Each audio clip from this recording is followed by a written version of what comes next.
What's up, folks? What's going on? Welcome to the Spun Today Podcast, the only podcast that is anchored in writing, but unlimited in scope. I'm your host, Tony Ortiz, and I appreciate you listening. This is episode 253 of the Spun Today Podcast, and I am very happy to be recording this intro for you guys. It's not a completely brand new show, but it is a creative and hopefully enjoyable mashup of previous episodes, which I'll get into in a bit. But as I mentioned to you guys in the 2023 wrap-up episode rather, my family and I are going through a serious health issue right now, but we did receive positive and motivating news today, which kind of inspired me to whip this episode together for you guys that will be listening to it tomorrow and onward. Hopefully things continue at this pace, and by next time, I will have a complete new episode for you guys.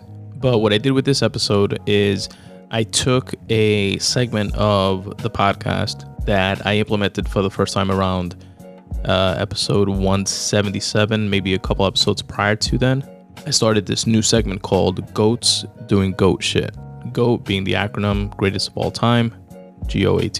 Doing Goat Shit is my version of kind of tipping the proverbial hat to goats within their respective industries or lanes that go above and beyond and do something that's admirable or just like really creative or dope or something that they otherwise wouldn't have to do, that could have something to do with what it is that they do, or it could be just something completely unrelated.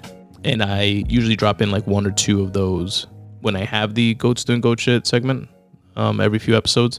So what I did with this episode was grab a bunch of those and mash them up together for you guys to listen to them all in one place. In this mashup of the Goats episode, you'll hear about Conor McGregor's Proper 12 deal, Rogan making the move from LA to Austin, Rory and Mal's Stitcher deal, Issa Rae's production deal with HBO, Kobe Bryant's body armor deal, and Tom Segura and Christina Pazitsky's YMH deal with Stitcher. Stick around for all that good stuff. Hope you guys enjoy this episode. I'm definitely going to create a few more from other excerpts of the Goats Doing Goat Shit segment. To me, they're motivating and inspiring stories and just cool and interesting, and I'd like to share it with you. But before we jump into the episode, here is a quick way that you can help support this show if you so choose.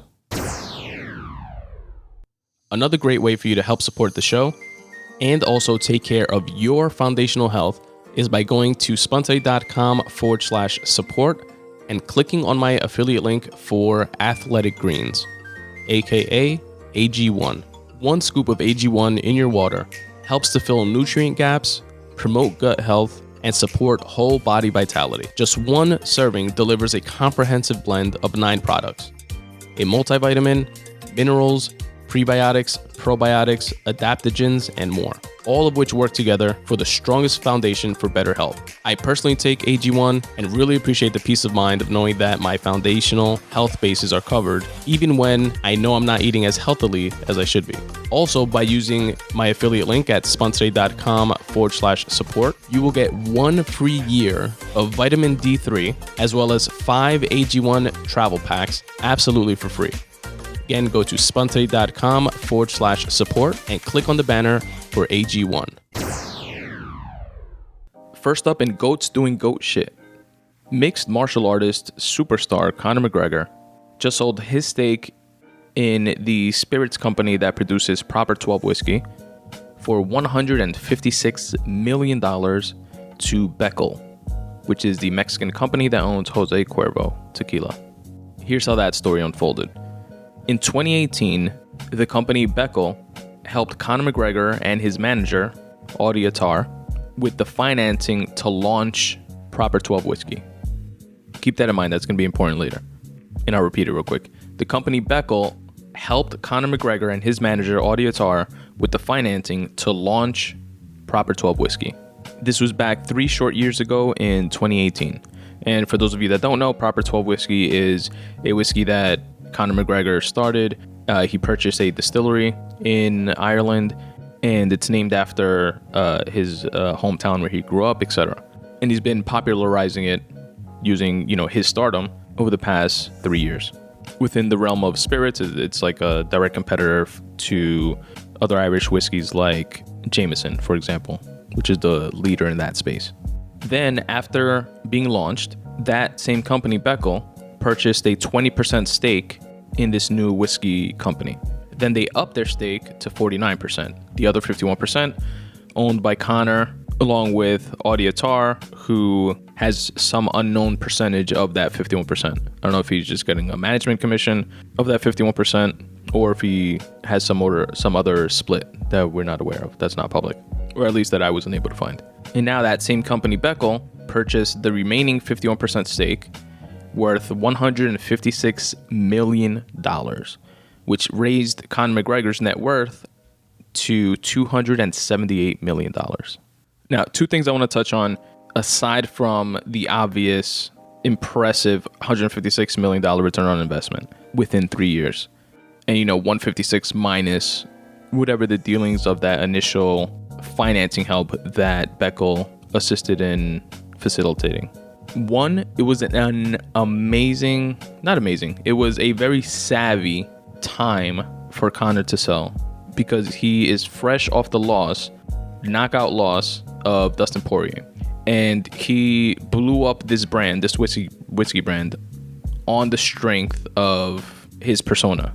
His invincible, I'm at the top of the heap within fighting, I'm a megastar, have no qualms about it, braggadocio type persona that he has. This is a guy that had a fairly meteoric rise within the UFC, was the first 2-division champion. He was unstoppable until Nate Diaz, but then continued on another run after that, after avenging that loss to Nate, then was stopped obviously by Khabib. Was so big of a persona that he finagled a professional boxing match with arguably one of the best boxers ever in history, definitely one of the best defensive boxers in history, with Floyd Mayweather, and reportedly made over $100 million just in doing that. So he went from UFC to boxing, lost there obviously, back to UFC. And in this lead up to the Dustin fight, which was the second fight that they had, I covered it in a previous episode, Conor McGregor knocked out Dustin the first time they fought as part of that meteoric rise that I just referenced, and Dustin got the better of him and knocked him out very convincingly during this bout. But leading up to this, Conor was already looking past Dustin. After beating Dustin, he was negotiating a bout with another boxing match with Manny Pacquiao. So he has this badass aura about him, being able to, traverse sports and, just based on his marketing ability, being able to warrant these huge money fights with other huge megastars. And that's all part of his brand and his image, and why the popularity of Proper 12, aside from being good business and him being able to work into his dealings to get sponsorships, to being a sponsor of UFC events, being a sponsor of boxing events. But it's all kind of sort of riding on that persona, right? So once Dustin stopped him as convincingly as he did, and it was via striking, it was standing up, he got knocked out, I'm sure the negotiations with Pacquiao went out the window. That took the wind out of the sails of that.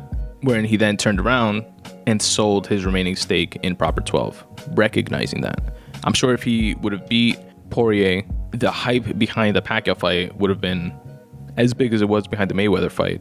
And if that was the case, he wouldn't have sold Proper 12, I believe. And I've heard other folks say similar things, so it's definitely not an original thought, but I completely agree with that, with the logic behind that statement. Because the branding underpinning that value would have increased with a win against Poirier, and a hype behind a potential Pacquiao fight. So it was definitely savvy on his part to sell when he did. So kudos to Connor and Audiatar for recognizing and executing on that. And the last thing I want to mention about the deal, how ill of a chess move is it from Beckel's standpoint? So Beckel is the Mexican company that owns Jose Cuervo Tequila. How ill is it of them to know this and seemingly having this calculated from the beginning to they go from assisting with the financing, putting Connor and his manager in touch with whoever they had to put them in touch with to get the financing to start this Proper 12 journey. Then they invest a 20% stake after launch. Once they see the returns on that, they increase their stake to 49%. All the while probably knowing that every dog has his day, right? When it comes to sports, especially within the fight game. At which point, from their perspective, and this is me speculating, obviously, let's let this guy popularize this brand as much as possible, increase its value as much as possible, and when the time is right, we being their biggest partner in the deal, we'll give him an offer he can't refuse and buy him out. And we'll continue doing what we do, what we know how to do within the spirits game.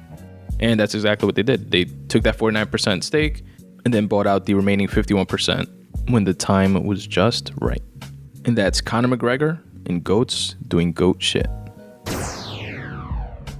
Next up in GOATs doing GOAT shit is Joe Rogan, my unofficial podcasting mentor, as I know he is for so many others within his orbit. So for those of you who don't know, aside from being the host and creator of the largest podcast on the planet, and someone who's been on a couple of syndicated shows,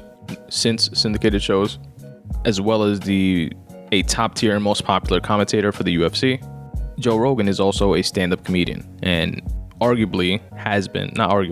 he was before all of that other stuff.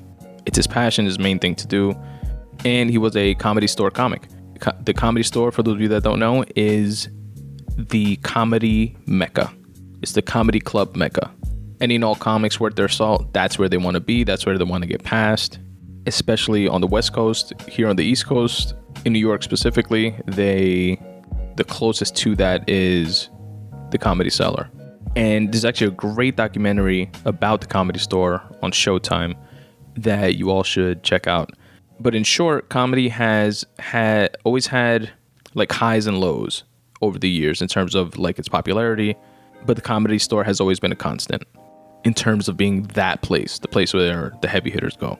And Rogan was a comic there, paid regular there, and there was this now infamous beef between him and Carlos Mencia. Carlos Mencia was a very popular comic back then, had like a Comedy Central TV show, and he's known to be a joke thief. Like literally to the point where other comics would come up with ways to let other comics know by like turning on certain lights within the Comedy Store, to let other comics know, yo, Carlos Mencia is here. Don't use your good material when you're on stage, because they knew that he would just steal it and write it off as his own. So Rogan, being Rogan, confronted him publicly on stage after like so many other comics were literally robbed by Mencia, and he did so on stage in a now infamous clip that I'll try to find and link to it within the episode notes if you guys want to check it out. But pretty much Carlos Mencia went on stage defending himself. Rogan was there on stage with him, and Brian Redban, which was the person that started the Joe Rogan Experience podcast with Joe Rogan as his producer, which is the role that Jamie has now filled. He was there recording it on like his cell phone, like recording the incident. That's why we have the footage. Long story short, at this confrontation and other comics being like, yes, finally, somebody, like stood up for us, there was a new management at the Comedy Store because Mitzi was already like elderly and ill. Mitzi Shore, the person who started the Comedy Store, or actually not started, rather, because it was started by her husband, but who gained the Comedy Store from the divorce and made it to what it became. At this point in time, even though, Rogan had his like Fear Factor and news radio syndication money and stuff like that, he wasn't the like cultural icon that he is today, right? And he wasn't as big of a comic. Meanwhile, Carlos Mencia was at the peak of its popularity. He was super popular around this time. And the Comedy Store management sided with Carlos Mencia. And this is even though, again, it was like a different management, but even though Rogan had, been there for years, and he himself like paid for like the sound system within the Comedy Store, and there's like other stories like that have been corroborated. And like they were under like the same management, apparently, Rogan and Mencia, so it was like a big thing. And his management even told Rogan that he should apologize to Mencia because Mencia is like the moneymaker for them, or whatever, quote unquote, at that time. Rogan made the decision to, after telling them, and he tells this story, he's like, after telling them, are you sure that you want to, in this situation, back someone who's knowingly stealing from other comedians? You want to back a thief in this situation? And he had like the backing of every single comic there. They said yes. They went with Mencia. Rogan then decided to, either his management dropped him or he fired his management immediately, and he left the Comedy Store and vowed not to go back. That since obviously blew up in their management's face and the Comedy Store as well, because it became like a ghost town thereafter. And again, I wouldn't just attribute that to Rogan, because like I said before, comedy always has like ups and downs in terms of its popularity. But I'm sure that was a significant part of it, because other comics followed suit, like the Joey Diaz's, Tom Segura's, etc. But the Comedy Store is still the Comedy Store. It's still the mecca of comedy. And there was a comic by the name of Ari Shaffir. Shout out to Ari. Ari Shaffir, Skeptic Tank. Check it out. One of my favorite comics, despite the Kobe fiasco. Ari Shaffir, who started as a door guy at the Comedy Store, meaning working there like at the door to be able to get 5 minutes worth of stage time. Rogan used to take him and a lot of other door guys and people that worked at the Comedy Store on the road with him, like to open for him. And after, I think it was like 7 years or so of Rogan never going back to the Comedy Store, and during this time, the Joe Rogan podcast became, or was on its way to becoming what it is today, but was already like wildly popular. Ari Shaffir had worked his way up from being a door guy to obviously an opener, and then middling and becoming a headliner, and he was getting to shoot his first comedy special. And he actually shot it at the Comedy Store. And he obviously like wanted Rogan to be there, being someone that was so impactful in his career. Carlos Mencia stole jokes from Ari as well, by the way. There's like back-to-back videos of their jokes online that you can find. And Rogan made the decision for such a special occasion to do so, to go back for Ari. And he didn't want the like attention to be on him going back, so he went back like a couple days before the actual shooting of the special, just to take the, I guess, like the attention away from him going back to the Comedy Store, away from him in time for when Ari shot his special. And then at that point, Comedy Store was under new management, which had previously, for years tried to get Rogan to go back, but this actually made him finally go back. And then by this point, the Comedy Store and comedy in general, largely attributed, by the way, to the Joe Rogan Experience podcast and all the comics that he had on there, and telling comedy stories and stories of being on the road and stuff like that. Comedy was on the upswing again in terms of its popularity.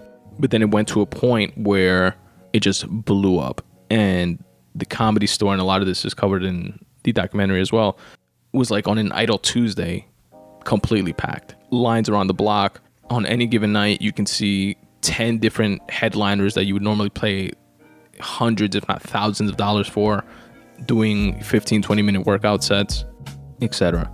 And sadly, due to COVID and all the shutdowns and like the Uber regulations within California, specifically LA, it's been shut down ever since for like over a year, with no like end in sight, even though like they tried, the Comedy Store management, because they serve food and stuff like that there, they tried to have it reopen, do the whole outdoor thing, through all the rules and regulations, following all of that, and maybe have a stage outdoors where folks could still perform comedy, but that wasn't allowed. And those strict, seemingly obtuse regulations that were imposed, even when folks were following the rules and regulations on the books, led folks like Rogan to leave LA, and a lot of comics followed suit. So Rogan relocated to Austin, Texas, and is on a mission to starting a new comedy mecca, if you will, in Austin, because he doesn't want what was started and maintained for such a long time within the Comedy Store and in LA, the LA comedy scene, to die. Again, remember, it's his passion. It was his main thing to do before the podcast, before UFC, before all this other stuff. And he actually wants to open up a comedy club. And I've even heard him say like at cost and like not profit from it or whatever, which would be nuts and make zero business sense. But when you have fuck you money from Spotify, I guess it's not as much of a factor. Definitely one club, maybe even two, to have like a separate like workout club for like comics starting out. He definitely said at least 2 open mic nights and stuff like that. But anyway, the dope thing is that like a lot of like comedy is beginning to happen because Texas is like less restrictive. And it's actually where Dave Chappelle, in the segment that I had of Goats Doing Goat Shit with Dave Chappelle and the whole Comedy Central Chappelle Show thing, where that was shot at Stubbs Barbecue, that was a part of like shows that Rogan and Chappelle do together, which, sidebar, like they were doing pre-pandemic, they were doing arenas together, headlining arenas together, stadiums together, Dave Chappelle and Joe Rogan. And the scene that he's establishing is such that Chappelle, who lives like remotely, like in Ohio somewhere, is even considering moving to Austin as well. But we'll see if that happens. I don't see that happening really. But other comics that have moved to Austin, which makes this comedy scene even more likely and more promising, are Brian Redban, Tony Hinchcliffe, Tom Segura, Christina Pazitsky, Tim Dillon, Bert Kreischer's on the fence, he's a maybe, Joey Diaz. Rogan offered to like buy him a house, move his whole family, all types of shit. But Joey actually moved out here to the East Coast, back to Jersey, where he's from. Rogan's still holding out hope that after a winter or two, he's gonna say fuck this weather and move out to Austin. Theo Vaughn moved to Nashville. Andrew Schultz is currently in Florida. Supposedly, Hippocrates is saying that it's for a couple months while it's cold in New York, but we'll see. But it's a lot of folks and a lot more that are supposedly gonna make that move, and it's gonna be really interesting to see what Rogan is able to build out there in Austin, Texas. And I'm excited for it. I'm excited for comedy and can't wait to see what's going to be coming down the pike. And that's Joe Rogan in Goats Doing Goat Shit. First up in Goats Doing Goat Shit is Rory and Mal. Rory and Mal I've spoken about here on the podcast in the past, several different episodes, especially during the Joe Budden podcast beef and breakup and stuff that they were a part of, and then them going out on their own and creating their own podcast and putting out different types of content on YouTube, like comedic skits, and just branching out when folks were kind of like, they were like the B team or like the B players on the Joe Budden podcast, and giving them like so much shit. And I'm not going to rehash all the details of that breakup. You guys that are interested in that can definitely go back and listen to the back catalog of the Spun Today podcast if you want my take on that stuff, or just Google JBP Rory and Mal, and I'm sure you'll find tons of commentary on that situation. I'm here to big them up on their latest deal with Stitcher. So after Rory and Mal started their own podcast, people gave them shit, told them it'll have some hype in the beginning just because of all the attention that the breakup of the JBP podcast got, but they'll never go anywhere. It'll flop, etc., etc. Haters doing and saying hater shit for no reason. Like, why? Like, why the fuck do you care? Why root for somebody else to fail? You don't have to root for somebody to win if you don't want to, but rooting for them to fail seems like an exercise in futility. It's like, put that energy towards something positive for yourself. I digress. Stitcher, which is now owned by SiriusXM, it's a subsidiary of Sirius, is like one of the largest podcast platforms, like Spotify, for example, like Apple Podcasts. Stitcher is another version of. Rory and Mal inked a rumored $10 million deal for their new podcast, the new Rory and Mal, with Stitcher. Now, the details of the deal entails that the new Rory and Mal podcast will be, or was as of November 2nd, 2021, released through Stitcher's More Sauce label. But interestingly, with Stitcher deals and others that I've heard mentioned and so on, that they're not exclusivity deals, which is interesting to me because I'm trying to figure out Stitcher's like angle on it. I guess it's just like a content type of thing. You know what I mean? Like how Spotify took or had JBP's podcast, for example, at one point in time as exclusive. They have Joe Rogan's podcast as exclusive. You can't listen to those podcasts anywhere else while they're within that window of exclusivity. For Stitcher, they signed this $10 million deal. They allow the show to be completely, open. And the hosts, Rory and Mal, still retain 100% ownership of their IP. They own 100% of the show. So it's like, and the show's on Stitcher before then as well, if I'm not mistaken. Just like Spun Today Podcast it's on Stitcher, it's on Spotify, it's everywhere, right? It's a wide show.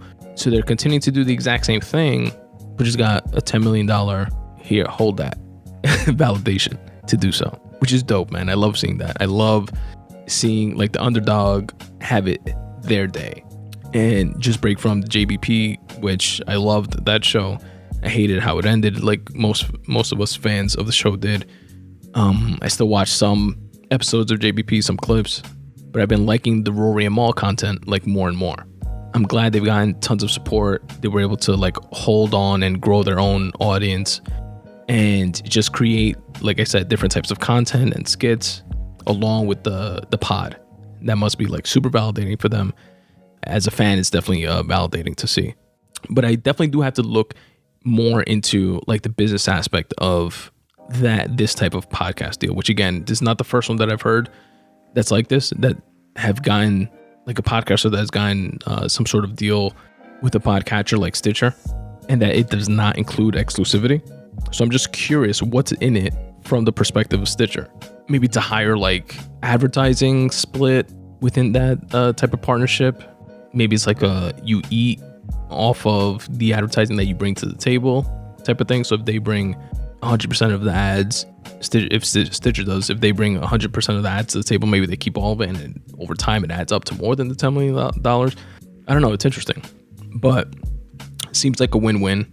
Shout out to Rory and Mal in GOATs doing GOAT shit. Next up in GOATs doing GOAT shit is Madam Issa Rae. And yes, I added the Madam because adding some respect to her name. Issa Rae is a 36-year-old actress and executive producer, creator of an HBO hit show Insecure, which is dope, and it's in its 5th and final season, which I have to catch up on, by the way, and then give you guys a recap and breakdown of. But Issa Rae is featured in GOATs doing GOAT shit here on the Spun Today podcast because her label, Hooray, nigga, hooray.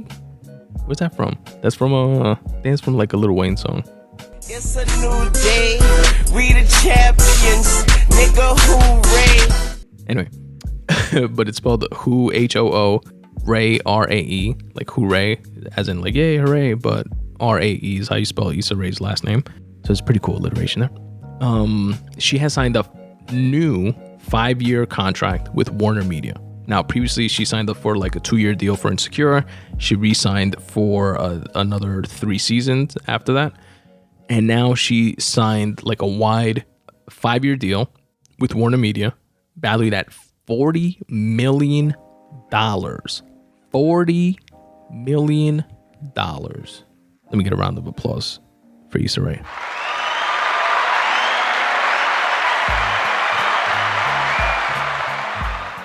That's fucking amazing.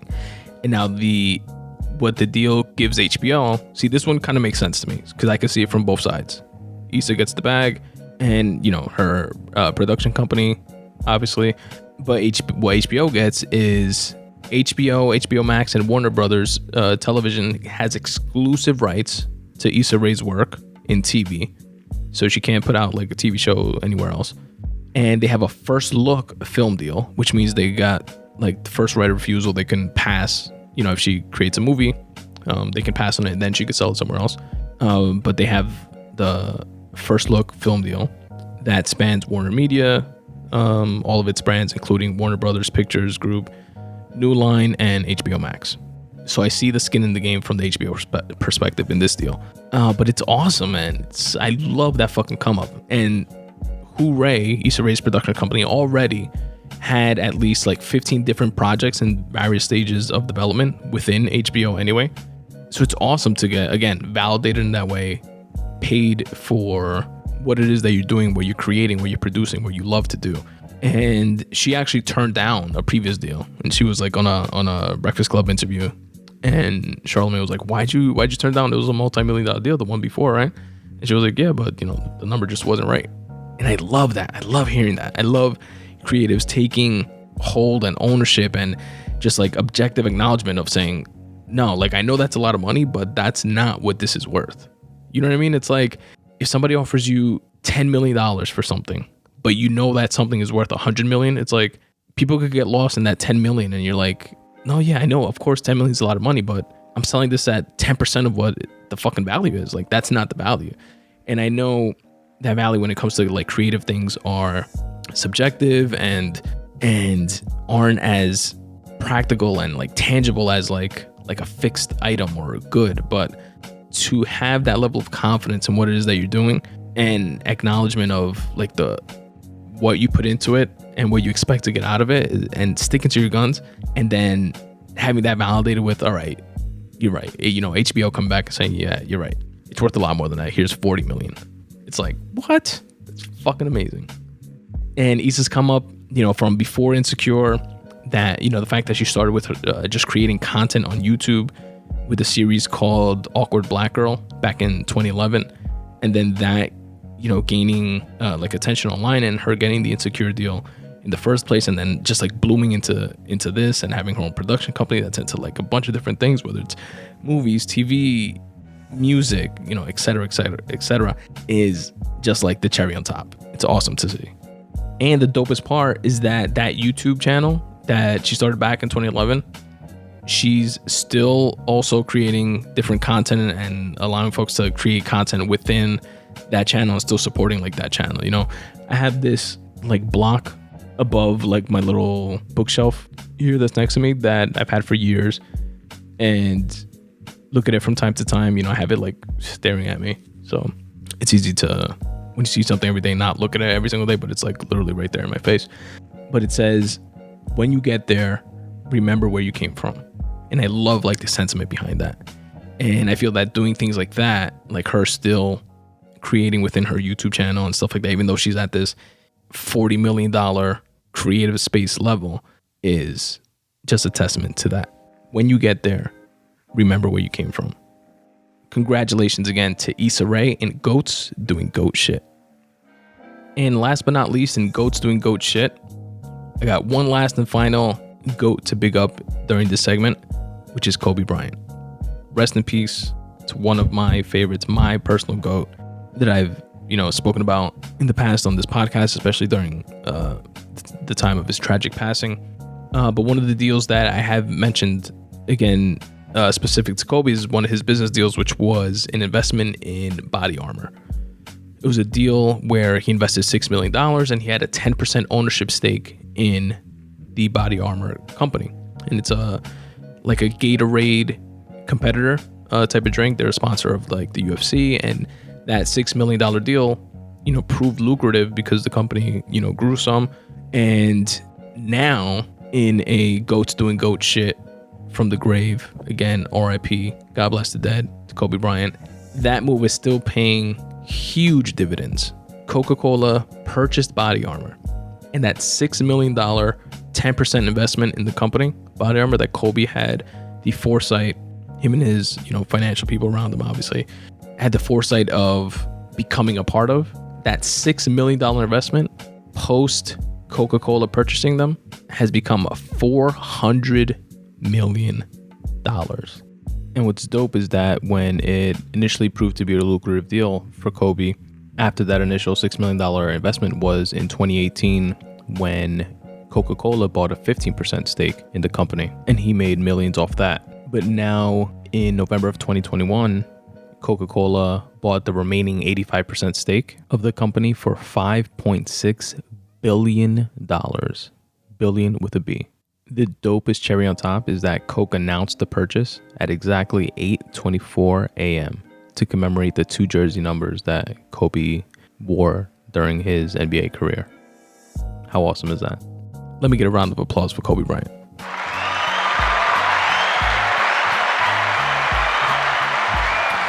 And that, folks, is GOATs doing GOAT shit. GOATs doing GOAT shit.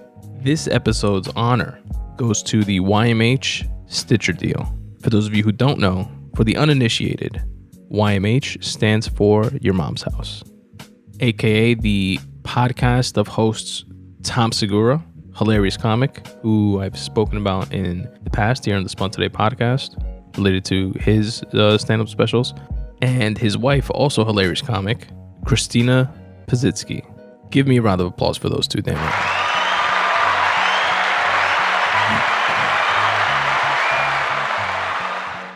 So Tom Segura and Christina Pazitsky are the hosts of the Your Mom's House podcast. They're also the creators of the YMH, Your Mom's House Studios podcast network. And they signed an exclusive multi-year distribution and development deal with SiriusXM and its Stitcher subsidiary. Stitcher is the podcast platform, which was purchased by SiriusXM. That's how Sirius made their like podcast play, by purchasing Stitcher, which was one of the biggest podcatchers after obviously Apple and Spotify. But this is what the deal encompasses: their long-running comedy show, Your Mom's House, which is their main podcast; the Two Bears, One Cave podcast, which is Tom Segura and Bert Kreischer; the Dr. Drew After Dark podcast with Dr. Drew Pinsky; and the parenting podcast, Where's My Mom At, with Christina P. Now, what's so cool is that, they started their podcast many years ago, and they since, grew it into their own like live shows for Your Mom's House. And then they have like pay-per-view situations going on as well. It's kind of like a dial-in show as well. Sometimes they have like segments of that. They have like wild, crazy, fucking weird people like from the internet on there. But they have guests and do interviews and stuff like that, which is really cool. And they grew that into this network of podcasts, like the ones I just listed, with a staff. And as part of this deal, that staff is now being integrated into Stitcher's podcasting staff, where they're going to continue to produce the Your Mom's House podcast, as well as the other slate of podcasts. And also, as part of this new relationship, according to this article released by NASDAQ, as well as Variety, which I'll link to in the episode notes for your reference in case you guys want to check it out and flesh out a few more of the details. As part of this new relationship, Your Mom's House Studios plans to work with the podcast teams at SiriusXM, Pandora, and Stitcher. Oh yeah, Pandora is also part of that mix. It's owned by Sirius. And they're going to work with those platforms on the development of additional content to be accessible across multiple platforms. Now, what I couldn't find is how much they got paid. Can't fucking find that. It's an undisclosed amount. I did find out like what's in it for Stitcher. Remember how when I did the Rory and Mal Stitcher deal, the GOATs segment for them, again, same company, it was a $10 million deal, but they maintain ownership. The podcast still goes out to all of the platforms, etc. This Your Mom's House deal, it's again, same situation. They have their complete ownership of everything, of all their IP, their podcasts, etc. Just a distribution deal with Stitcher, but the folks that pay for Stitcher Premium, which is like $5 a month or something like that, they'll get the slate of podcasts ad-free. So I guess it's like incentive for their paid subscribers. That's what like Stitcher and Sirius ultimately is getting out of that deal. But I really want to know how much they got paid. They just said it was a quote, a lot of money. But what's dope is that Tom Segura and Christina Pazitsky, they're within like Rogan's orbit, right? And I love the story of like the arc of this story of getting from where they were to where they're at now, of just being road comics, but kind of like blowing up by being like on Rogan's podcast and stuff like that. Tom Segura specifically, there's a funny story that they retell all the time, where Segura went on JRE early on when, again, Rogan was like doing it like from his house or whatever, did the show, and then he's like leaving and he tells, I think it was Redban outside, he was like, yo, what the fuck is Joe doing? Like, what is this talking on the internet thing? Like, shit's fucking weird. Is he all right? Is he like hard up for money, or you know what I mean? Like, he was like, what the fuck? Like, I did it, whatever. It was cool to hang out, but what the fuck is he doing? What is this? And fast forward from that to Rogan convincing him to start his own podcast, which he did with his wife. And, fast forward to this very, very likely, because it's bigger than like Rory and Mal's podcast, tens of millions of dollars deal. My speculation, tens of millions of dollars deal with Stitcher. That's just another round of applause is in order. That's just absolutely awesome. And that, folks, is the YMH Stitcher deal. Shout out and congratulations to Tom Segura and Christina P in this iteration of GOATs doing GOAT shit. And that, folks, was episode 253 of the Spun Today Podcast. I hope you guys enjoyed this mashup rendition of the Goats Doing Goat Shit segment of the Spun Today Podcast. If you did, you can also subscribe to my YouTube channel. I have a specific playlist where I have all of these clips and excerpts of prior Goats Doing Goat Shit segments. You'll get all the ones that you listened to in this episode and a bunch of others from other episodes. Check out the @Spun Today YouTube channel and look for the Goats Doing Goat Shit playlist. Thank you all, as always, for taking the time to listen. It really means a lot. Here are a few ways you can help support this show if you so choose. I'll check you guys out next time. Peace. What's up, folks? Tony here. I hope you're enjoying the Spun Today podcast as much as I enjoy producing it for you. Here are a few ways you can help support the show. You can support the Spun Today podcast financially by going to spuntoday.com/support. There you will find a couple different ways that you can do just that, some of which will actually not even cost you a dime, such as using my Amazon affiliate link. When you go to spuntoday.com/support, you'll see my affiliate link to Amazon. Click on it and it will take you to Amazon's website, where you can do your shopping like normal.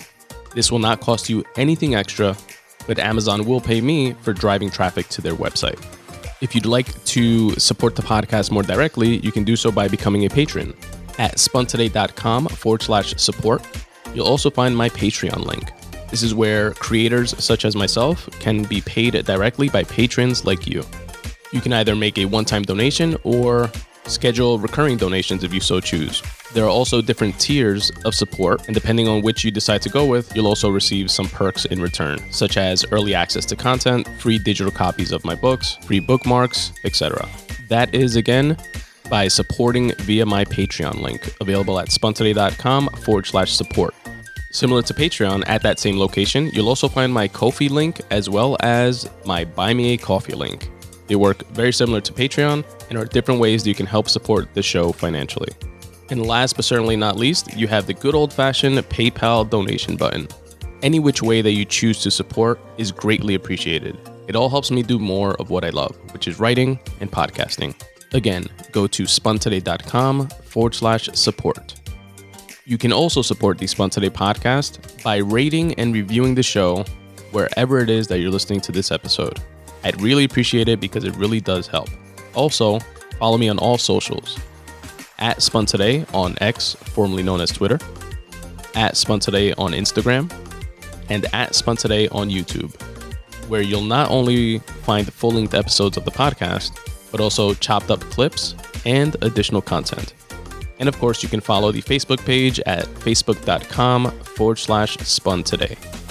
Another way you can help support the Spun Today podcast and also upgrade that stale wardrobe of yours is by going to spuntoday.com/support and clicking on the banner for Stitch Fix. Once you do, you'll enjoy a $25 discount to your first purchase. And the way Stitch Fix works is pretty cool. I use it and I've never been disappointed.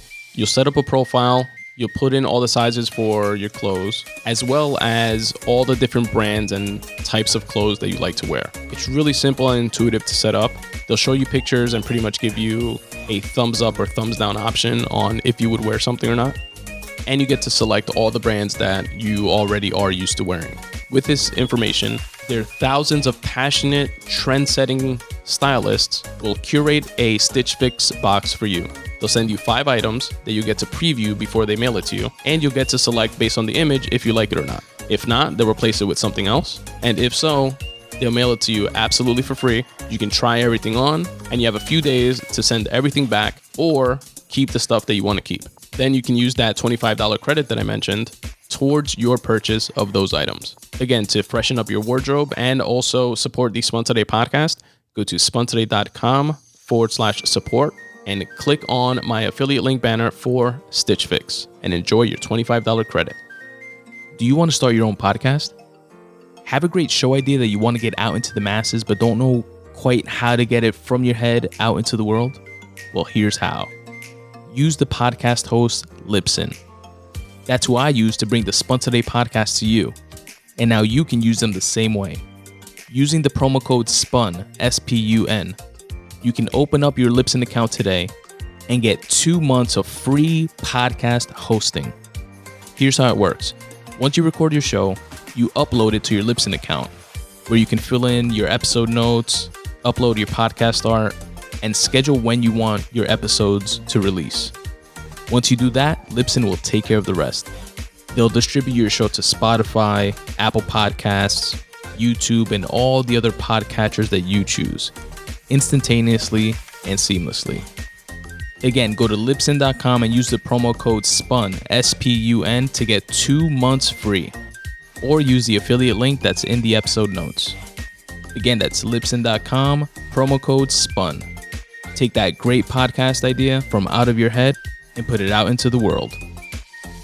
And as always, folks, substitute the mysticism with hard work and start taking steps in the general direction of your dreams. Thanks for listening.